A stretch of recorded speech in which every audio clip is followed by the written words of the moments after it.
So what would you be able to contribute to the CRIF, do you think, having listened to today? My key interest is in the developing technologies. Well, I've got two interests in that. We want to have a passive house here in Cambridge of our own as a family, and I'm very interested in microgeneration at a house level. Cheryl was at an event that I attended as well on Friday. That's how I heard about today in the first instance, about moving from passive house to plus house, which is not just no energy consumption externally, but actually being able to generate some surplus.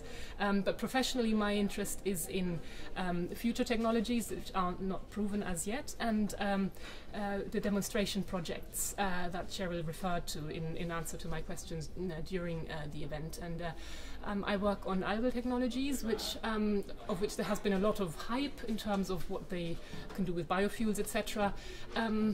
And I'm involved in demonstration projects and, well, test projects and moving to pilot scale to test what algae can do for a green economy in our climate here, to weed out the ideas that are unhelpful and focus attention on those which actually might be able to be scaled up in our climatic situation. So my key interest is in being linked in terms of these demonstration projects and understanding a little bit more about how CRIF would want to interact. Is it simply letting each other know what's going on? Is it a much more formal relationship that is being sought after? Is there a possibility of in-kind support, the sort of either the hard support of or the soft that was mentioned in terms of planning or in terms of infrastructure, etc., or is there even a possibility to do some joint funding proposals?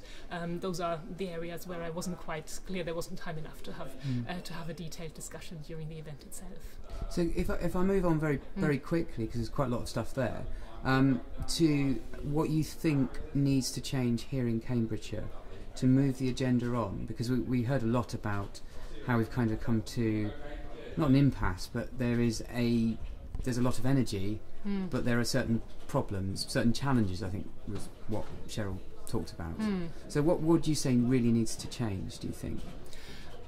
Well, that's different on the two levels of my interest. Absolutely, in terms of the housing. Yes, absolutely. I have very, very strong feelings on the housing market because we've been trying to find a plot to build our own eco-house for about 10 years.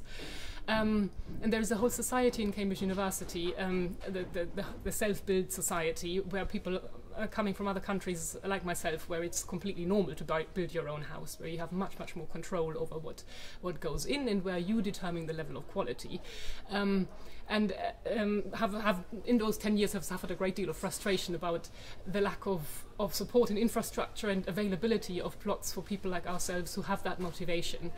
Everything is being bought up by developers, and we have also looked at new builds over the last however many years, and I've been ever so frustrated by the fact that brand new buildings, beautifully finished, have no single mention of a renewable energy feature, and the developers come up with these ridiculous excuses that, oh well, if you put it in one of the houses, then that's going to be more expensive. Everybody says they want it, but they say they can't afford it, which is a terrible cop-out, because you don't put it just in one, you put it in all of them, and then there is no question that people will buy it. So I've been very, very frustrated that people just only ever scrape through what is legally required and will not take the long view of incorporating what is possible.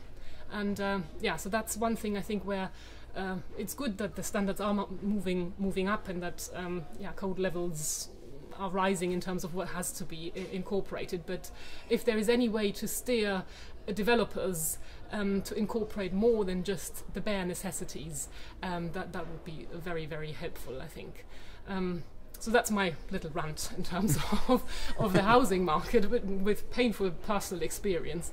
In terms of demonstration projects, I have actually had a lot of warm words and a lot of support, and well, not just, that's unfair to say warm words, but real support that has been given to the ideas. The difficulty is simply that funding is extremely scarce, and that demonstration projects do require a lot of funding. TSB is trying to do their thing, but there is centrally a certain bias against Cambridge in terms of investing funds, because they are much more needed somewhere further up north, etc. And we've struggled with that. So anything that can be done in terms of helping funding applications to make demonstration projects a reality, and exploring, building bridges between the different potential stakeholders which might make things happen more easily, would be very helpful.